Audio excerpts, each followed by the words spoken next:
Now arriving at Alamein. At the end of the Alamein line is Alamein Station, and despite its tiny size, the station and its line is quite unique for multiple reasons. The station itself, yes, is tiny. It's just one small platform with an unstaffed building and a bunch of quiet streets nearby. Being the end of the line, of course, the train will often sit there at the end, so it'll always be ready and waiting for you most of the time.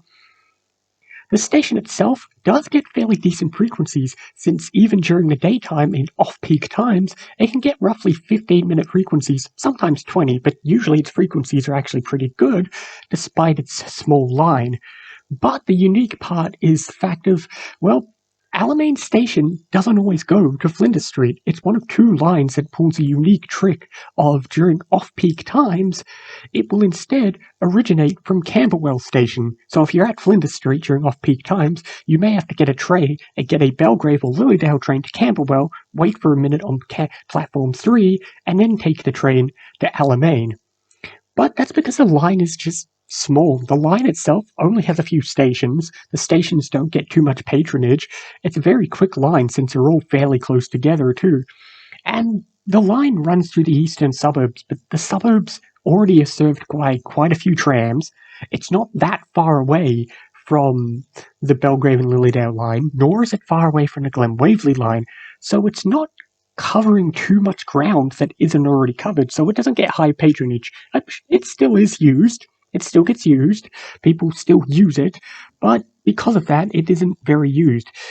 And because of that, it's also one of the rare times you will see a regularly used 3-car electric trains on our services, since normally it's always a 6-car these days. But that's just one half of the uniqueness. The fact that it just branches off from Camberwell and just kind of is small is part of its history.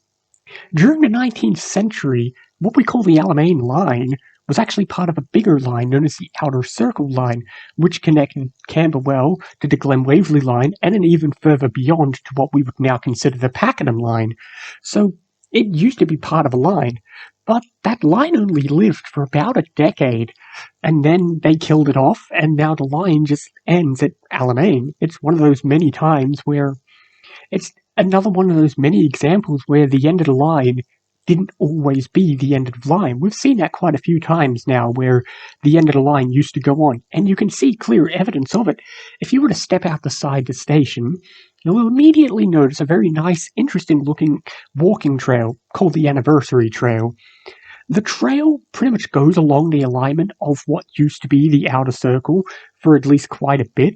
While you're walking along it, you will notice power lines and power poles in the shape of the usual train lines. However, do not get mistaken, these are not from the days of when it was the Outer Circle line, since the Outer Circle line predates electric trains in this country, or at least in Melbourne anyway.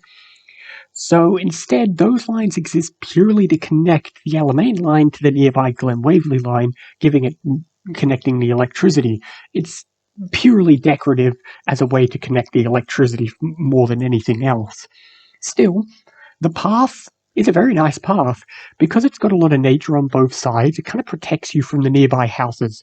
It's very quiet, but very popular. You'll often see people walking, running, or riding their bikes along the train, along the old walk line. So, it's a nice line. If you follow it along, you'll find where the Outer Circle line used to be. You'll see it split off. Then you come across the Gardner Creek, cross a nice little bridge. There's a golf course there, which you can just cut right through thanks to a path. And then there's a big-ass bridge that takes you across the Monash Freeway and straight to East Malvern Station. Since, like I said, the Alamein line is not that far from the Glen Waverley line. If you're a healthy walker, you can walk from Alamein to East Malvern in 20 minutes, possibly less if you're not sightseeing. You could easily get there fairly quickly. It's a nice walk. It's a peaceful walk. Honestly, the walk itself is worth the trip. Obviously, yes, Alamein Station, nothing special. It's a boring building, unstaffed. It's an okay design building, but it's nothing special. It's one of those end of the lines where the end of the line doesn't usually get much visitors. In fact, it's one of the lowest used. I think a couple of years ago it was like the 6th least used. So yeah, it doesn't get many people. So you're not going, once again, it's a case of you're not going there for the train station. But if you haven't done it, I definitely recommend going there just for the walking trail. If you're somebody who likes walking trails and seeing train space converted into public space, that's the reason you go. The Alamein line is peaceful and quiet, and then the walk itself is peaceful and quiet. That, to me, is the main reason to go. It's the uniqueness of knowing that this line used to have history. I've seen some people say, oh, we should bring back the outer circle line, but there's not really much to do. There isn't much it would connect, and one could argue that they kind of are.